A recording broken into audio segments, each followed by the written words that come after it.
Hey all, Ron here from Military Images Magazine with a new episode of Life on the Civil War Research Trail.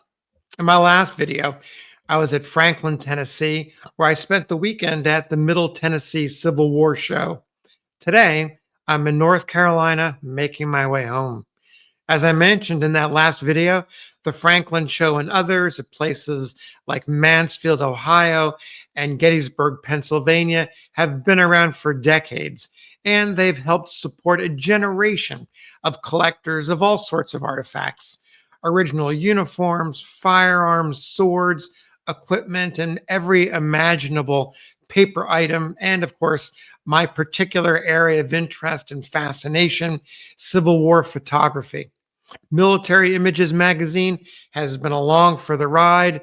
Myself and our three previous editors, especially our founder, Harry Roach, have placed a high value on these shows. We've brought back scans of an estimated 20,000 images over the years for publication in the magazine. At this Franklin show, I made dozens of scans, and now I'm working my way through them all. I shared one yesterday, John Kello of the 14th Tennessee Infantry and the 2nd Kentucky Cavalry. Today, I want to share another image of the officer pictured here.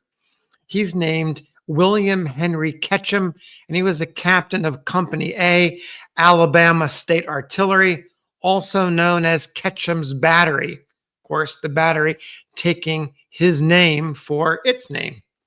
According to the owner of this image, Stan Hutson, who, by the way, specializes in Confederate Alabama photographs, this is the only known portrait of Ketchum. In fact, Stan posted it on Ketchum's Find a Grave page, and I've included the link below for you. Now, I've scoured the internet, and I have not been able to find another likeness of this officer. So I decided to spend a little bit of time doing some preliminary research into his life and his military service. The first reference I uncovered was his exemplary conduct of him and his artillerists at the April 1862 Battle of Shiloh. According to the after-action report of Colonel Preston Pond Jr. of the 16th Louisiana Infantry, who commanded the 3rd Brigade of the 1st Division of the Army of the Mississippi, Ketchum proved his mettle on the second day of the engagement.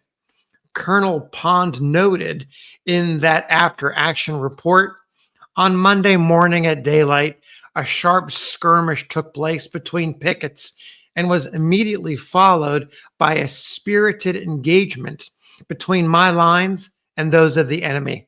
A battery was also opened against my right at a range of about 400 yards. It's a little bit more, a third longer than a football field.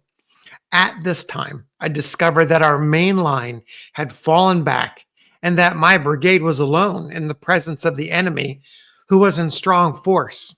I regarded the position as perilous and would no doubt have been cut off or cut to pieces, but for the cool, intrepid, and gallant conduct of Captain Ketchum, who brought his battery into position on my right and maintained a spirited and effective fire against the enemy within infantry range, while my regiments were withdrawn under the lead of their respective commanders.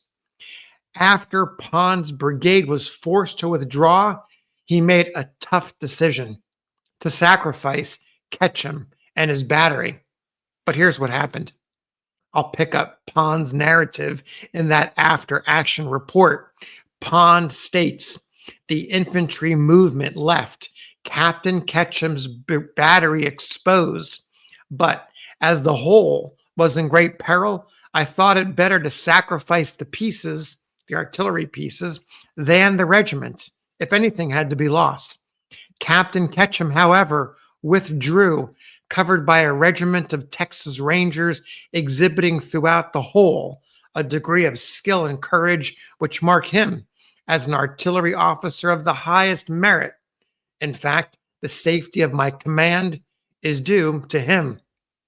Such high praise for Ketchum, and perhaps not surprising considering his background. I looked into it and I found the History of Alabama and Dictionary of Alabama Biography by Thomas M. Owen contains an excellent biographical sketch of Ketchum, which explains his background. Here's how it reads. Ketchum, William H., cotton broker, Major, C.S. Army, was born in 1821 in Augusta, Georgia, and died June 25th, 1895 in Mobile. He was educated in Augusta, Georgia, and moved to Mobile with his parents in 1837. He served in the Mexican War as captain of Company H, 1st Alabama Regiment of Volunteers, Captain John R. Caffey in command. He served under General Zachary Taylor, of course, future president, at Camp Belknap on the Rio Grande, and was with General Winfield Scott's army at the time peace negotiations were opened. He was elected captain of the Alabama State Artillery in December 1856 and was commander of a company known as the Continentals. At the beginning of the War of Secession, he went to the front as captain of the famous Ketchum's Battery and took part in the battles of Shiloh and Farmington.